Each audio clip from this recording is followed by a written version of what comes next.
Welcome to the Retired Banker. My name is James, the Retired Banker. What does that mean? What do I mean when I say the Retired Banker? What I mean is in my mid 40s, I no longer work for corporate America. I am retired. My last banking position was that of a vice president at an FDIC insured bank. And I'm retired because I started a side hustle which was starting to make me just a little bit less money than I was making at my job, but then soon ramped up and made me a lot more money. And it was not something sexy like an internet business or something like that. It was a services business, a very niche services business. But it allowed me to walk away from my job as a vice president at a bank. I think it's absolutely insane anyone that is working a 9 to 5 job as an employee not to have a side hustle. Now, let me quickly tell you my story.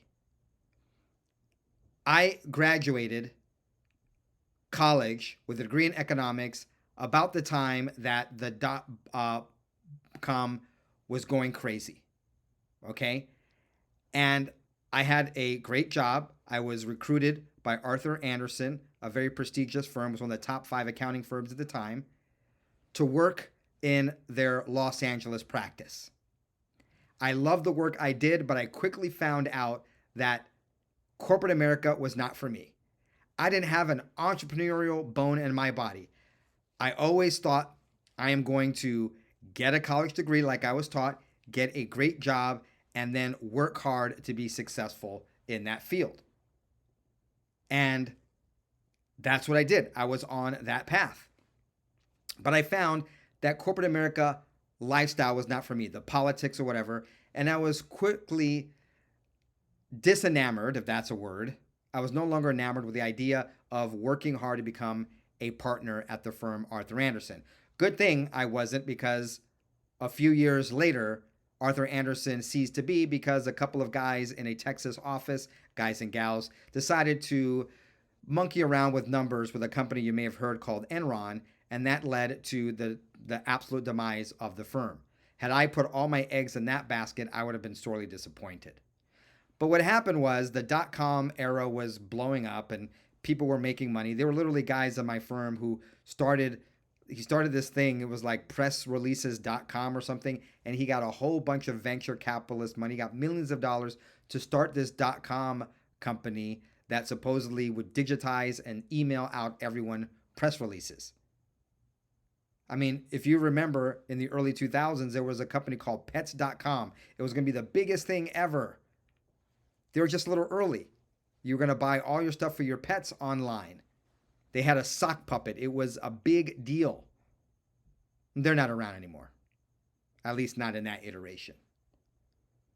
But around this time, I decided, I like my job, like what I did I liked, but I didn't like the corporate politics.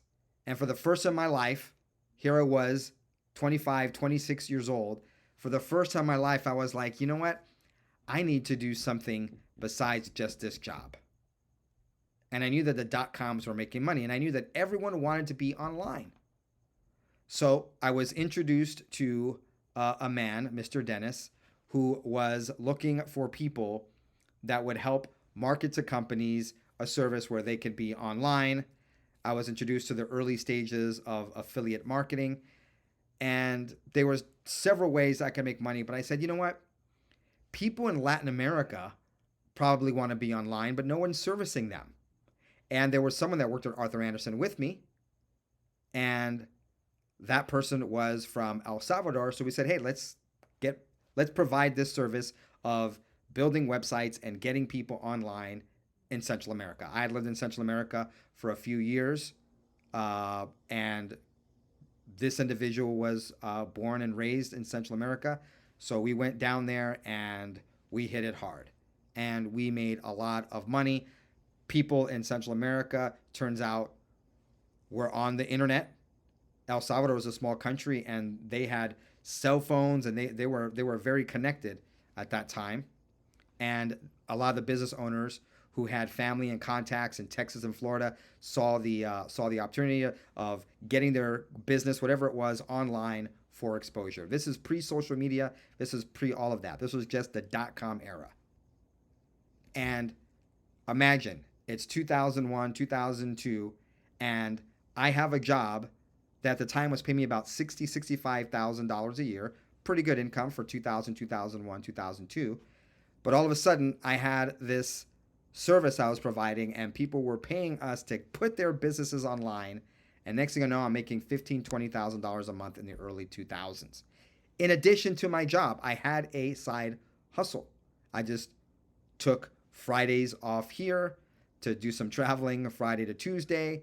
I took some vacation time or whatever, and I was building this business. Now I was working long hours, 10, 12 hours at my job, including commuting. So I was working about 9, 10 hours, plus at an hour and 15-minute commute. I worked in downtown Los Angeles, but I lived all the way out in West Covina, only 26 miles from downtown Los Angeles. But with traffic, didn't matter how I went to work. It was about an hour and 15 minutes to an hour and a half to get there.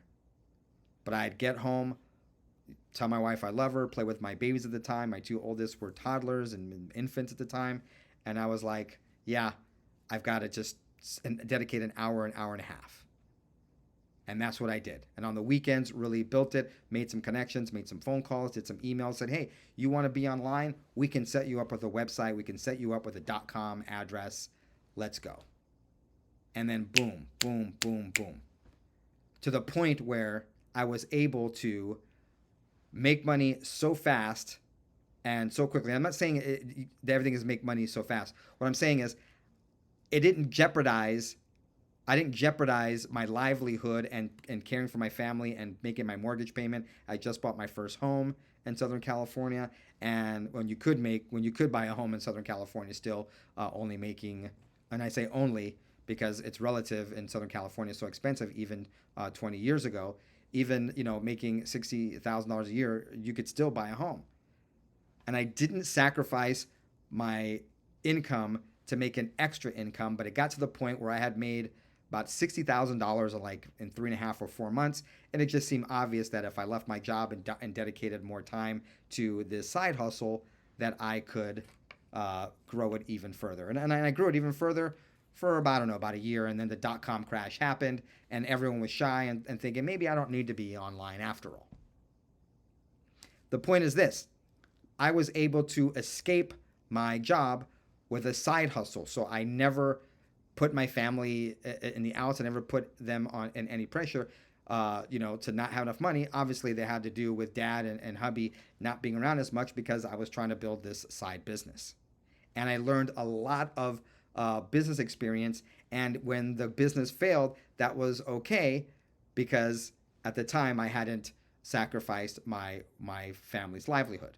Now, when the .com bust happened, luckily I had contacts and I went right back to work within, 4 or 5, 6 months. It was nice to take a little time off because I had saved the money. I didn't spend it all. We could talk about that later. You always save money and don't spend every dime you make. And then I actually got to go into the field that I really wanted, which was investment banking and mergers and acquisitions. I had a great contact. They were in M&A, and they were about to start their own company. And they knew me professionally, and they said, hey, you should maybe come work for their firm. So they got me in just as they were exiting. It was a blessing. But again, and we can talk about that later, I got that job through networking. That job never came up on a job website, never was advertised. It was always going to be a job that was going to be through referral. So here I am on investment banking. My mind was blown. Made even more money there. My first commission for my matching 2 manufacturers in the Pacific Northwest was $80,000 on top of my salary. Once again, this is in the early 2000s. And it was fantastic money. Now, I don't say that to impress you in any way, but to impress upon you, I still wasn't happy. Now, my boss was I worked directly for the president CEO of the company. It was a small boutique M&A firm. I loved the work I did. The money was fantastic. The hours were crushing. To make money in investment banking requires long hours. You've got to work clients and private equity groups and venture capitalists on all the coast, the East Coast, the West Coast. So I was just working long hours. And I said, you know what, this money is great and I'm learning a lot. I just don't agree with this lifestyle. It's not good for me. Also, investment banking is very, very, very, to say stressful would be putting it lightly. It's not unknown for people in their mid 40s, and I'm saying that because I'm in my 40s, to like have coronaries and heart problems or whatever because of the stress involved in that. And I said, this is great. I'm learning a lot about business. I've already had one failed business.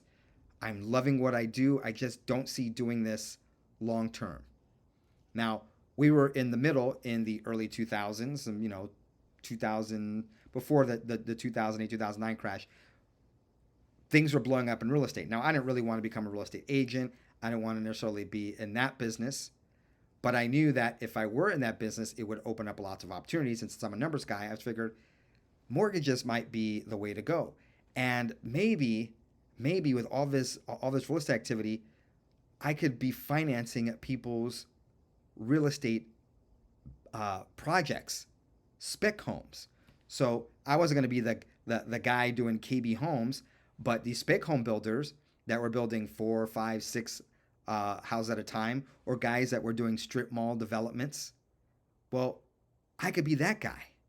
I could be the guy financing them. I have the contacts. I know the numbers. I can do this, even though it's not a field that I knew. And once again, I decided that I would maybe dabble in it. Now, dabble in it meant that I was making feelers out there, see if I could get people that want to do business with me. And there was a person that was a broker, Gary. He was a broker. He had people working with him or whatever. And I didn't have a license, but I said, let me just see if I could drum up business. And sure enough, I was able to drum up business and send it to Gary. Now, at that time, you could not get a kickback if you were non-licensed. So I pretty much kind of worked for free, but it was making sure that I could actually do this. It was, proof of concept. So what I decided to do was to jump in that field. Now, I did it as a side hustle to see if it would work. I kind of like lined up some deals, and then I quickly got my license, quit my job, got my license, and then was able to make money on those deals right away because I kind of like had sandbagged them. But once again, I kind of side hustled my way into that business, and it turned out to be a great move, lucrative. Had never made more money at that time than I had made in my life. Now, and let me give you some numbers. In 1 year, when I jumped into it, not even a full year of work, I'm talking about 9 or 10 months, I made $183,000. We're talking about 2003, 2004. That today would equate to like over $350,000 or $400,000. Now, once again, I don't say that to impress you, but to impress upon you that you could be late to the entrepreneurial game and you don't have to quit your job and go turkey to learn to be an entrepreneur. With the .com business, I was like, I need to get into this. I need to find out how I can make money on .coms. I'm not going to start a .com, but I realized that companies should be online, and they don't know how to do that. But you can get programmers that will work. This is how it worked. The programmers would work and build a website on the side. These were guys that worked in IT, but their side hustle was building websites. So my side hustle was selling businesses that wanted to be online these guys' services and making money in between. That's what I was doing on the side hustle. I wasn't building the websites. I was a broker. I was connecting the website builders with the guys that wanted these people in Central America and throughout America too. I mean, I had clients all over America as well that wanted to build websites. I was a middleman and made the money in between. Actually, what we did is we charge them and then pay the guys that built them. I say we because my wife at this time was also involved in the business with me. She was excited just to talk to business owners in Latin America. My wife being from Mexico, so and I'm Latino, so that's just how it happened. So when I say we, I mean my wife and I. She was just out there just talking to people. Hey, do you know people in business? They want to be online or whatever. Really, they just talk to my husband. So she was kind of like marketing for me. It was great. Then when I was an investment banker, making great money, but not happy with the lifestyle, I said, what can I do? So I side hustled my way into starting my own financial firm. And then, of course, did other things, which I can talk about and explore a lot of topics on this channel as we go forward. But if obviously I brought people on, I started a mortgage and real estate company. So I had a real estate agent selling the real estate. I had mortgage people doing the mortgages. And then I can concentrate on what I do best, which was the construction financing of construction projects, 2, 3, 4, 5 homes at a time for these spec builders, and then also small commercial construction. Made more money doing that. Now, one thing I found too on my first side hustle is that I was a W-2 employee, and I was also getting bonuses, and those bonuses were taxed at higher than my salary income, and then my salary income. But because I had a side hustle, I was able to deduct a whole bunch of things which offset my taxes from my W-2 employment. Another reason why you should start a side hustle. You should start a side hustle, one, so you learn business without risk or relatively low risk, and two, for the tax advantages to offset write-offs that you can't get as an employee. The tax code is meant to favor business owners, not the employees of the business. So there I am, and then like the dot-com crash happened in 2008, 2009, I was able to weather out a little bit longer because we were tied up in stuff that just wasn't small commercial, things like that wasn't really tied in the very beginning to the whole real estate meltdown at right before 2010. But it unwound, and I found myself, okay, great, I've got money in the bank, but I have no income. Luckily, I'd learned from the first time, you don't spend all your money.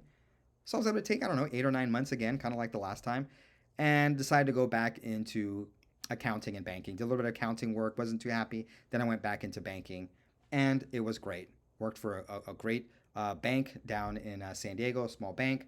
But once again, after a few years, there was a merger with a Wall Street firm. I was a principal manager for this firm, and then a new Wall Street company came in. Now, the bank was actually that I originally worked for before a merger and acquisition took place were great. They knew that I was an entrepreneur, and they just let me do my thing.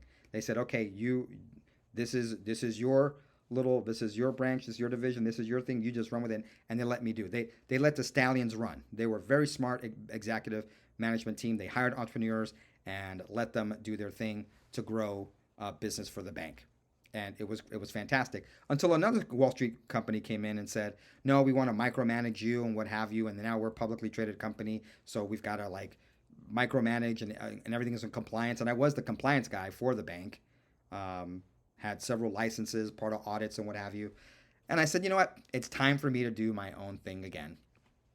And my wife and I, we had this little, we had come, and folks, opportunity comes to you when you don't even know what it is that it's going to be. But if you have your eyes and ears open and you are focused and you're telling yourself, I'm looking for opportunity.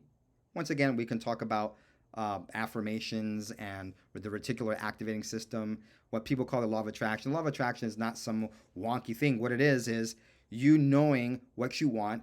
Your subconscious knows what you want, and all of a sudden it starts filtering out things that don't really attract what you really want, and you start to notice the things that are going to help you meet your goal. And so we had a really good friend from Nigeria that had got involved in this business, started telling us, oh my gosh, this place that I'm working, it wasn't her business, she was an employee, but she was working this business like, oh my gosh, the margins in this business are huge. And so we're like, really? So we looked at this business and we're like, wow, the margins are pretty big in this business. Margins meaning how much your revenue is to how much profit you make. It was fat. And if you know how to work it, uh, to work this service business, you could 1099 and subcontract a lot of the work out. And like I did with my .com, with my website building business several years prior, I could be the middleman, like I had done prior as a financier of small commercial real estate and spec home builders for home builders. They needed a loan. I provided the loan as a broker. I was the middleman. And I also did hard money lending. We had our own fund of money that we would use. We would lend our own money as well. But for the most part, I just knew the concept of being a middleman, not having to actually provide the service per se, but knowing who provides the service and matching those who need the service with those that provide it. And then we started doing this. My wife with her Nigerian friends making some contacts. Then we made more contacts. And we got to a point where one of the biggest providers of a service in Southern California liked what we were doing so much that the company officially didn't do it, but executives within that company started referring us work that they wouldn't take on.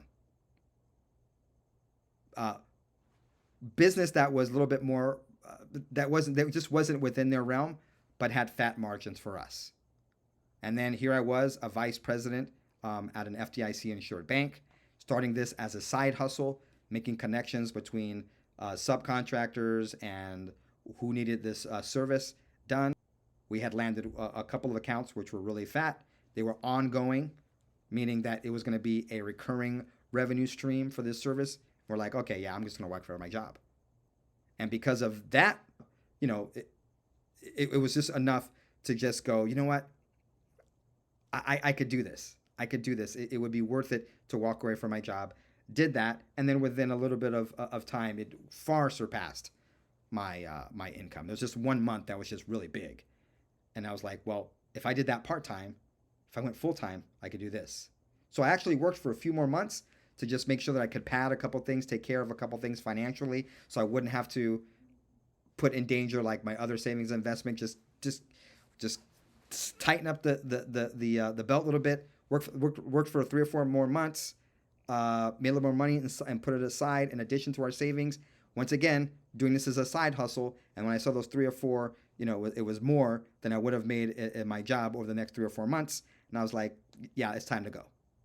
Once again, this is now the 3rd time that I started a business, and it was a side hustle. And we still have that business today in 2023. But that side hustle allowed me to start making money on the internet with a completely different business. I was able to dedicate time to making money online, and then that was also very successful as well. But I did it all as a side hustle. So that's my story, why I am so passionate about side hustles. They are a great way to escape the rat race without endangering. Now, I know there's some people who are young and perhaps live at home or have their expenses really low, and they can make the jump into entrepreneurship. But I wasn't that guy. I was before the entrepreneur bug even hit me. I was in my mid-20s, married with a mortgage payment and 2 little children, an infant and a toddler, and a wife that did not work, that was a homemaker. Just that's our personal goal. We said from the very beginning as a family that my wife would be a homemaker and take care of our children, and she could worry about my wife has a degree in accounting. She could work in business once her kids were big enough, and she wouldn't sacrifice it. That was just something personal. Your mileage may vary. What you want to do as a married family or as a single person is your own deal. But there's a lot of people in my situation that feel like, I want to start a business, but I just don't, I'm scared to do it. There's really nothing scary about a side hustle. There's lots of things you can do. I mean, I will make another video about all kinds of different side hustles you can do. You can do stuff online, and guess what? You can make money offline. You can make money off a combination of offline and online. And I'll explore that in upcoming video segments. I mean, my first business 20 years ago was online, kind of. It was offline, but getting people online. My second business was completely offline. And the third business, side hustle that allowed me to quit my job, was offline. It was an offline business. It was an actual service business. And then that freed up time for me to make money online. So if there's anything I want to do in this long-winded story is to inspire you. If you are not the young kid, or if you are the young kid and you've got a job, you can still work your way to freedom on a side hustle. And I'm very blessed in the point where I call myself the retired banker because I don't ever have to go to work again. I will never work for anyone again. I'm in our business, our service business is a complete, it's we're in a business, we're in a niche in this service that is not hampered by the economy. Okay? It is recession proof. It's something that's necessary and will always be provided and have to be provided regardless of what the economy does. So I will never have to work another day in my life. I truly am a retired banker.